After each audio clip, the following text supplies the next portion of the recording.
Hello viewers, welcome to RSZ হৃদয়। আজকের ভিডিওতে আমি দেখাবো কিভাবে জিমেল অ্যাকাউন্টে প্রোফাইল পিকচার সেভ করতে হয়, কিংবা আপনার নিজের ছবি কিভাবে জিমেল অ্যাকাউন্টের প্রোফাইল পিকচার হিসেবে সেভ করবেন। তো সেটা করার জন্য সর্বপ্রথম আপনি আপনার ফোন থেকে জিমেল অ্যাপসটা আছে, অ্যাপসটা ওপেন করে নেবেন। করার পর এই কর্নারে যে নামের প্রথম অক্ষর বা দুটি অক্ষর দেখায়, এখানে একটা ক্লিক করবেন। তারপর এখানে ক্যামেরা আইকন দেখতে পাচ্ছেন, এইখানে একটা ক্লিক করবেন।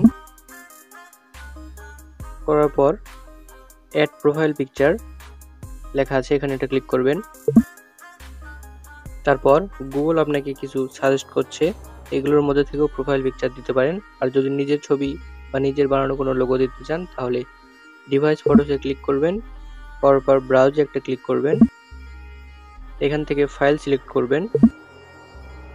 আর ফাইলে এখান থেকে আপনি আপনার প্রোফাইল পিকচার দিতে পারেন। আর ফাইলে এখানে সামনে যদি না থাকে, তাহলে গ্যালারিতে ক্লিক করবেন। পরপর গ্যালারি থেকে ছবিটা সিলেক্ট করে দিবেন। তো আমি সিলেক্ট করে দিই। তো ছবিটা সিলেক্ট করার পর কিছুক্ষণ আপলোডিং হবে। আপলোডিং হওয়ার পর আপনার সামনে আপনার ছবিটা শো হবে। তারপর তো ঠিক মতো রিসাইজ করে দিবেন, এখানে কম বেশি করে নিতে পারবেন।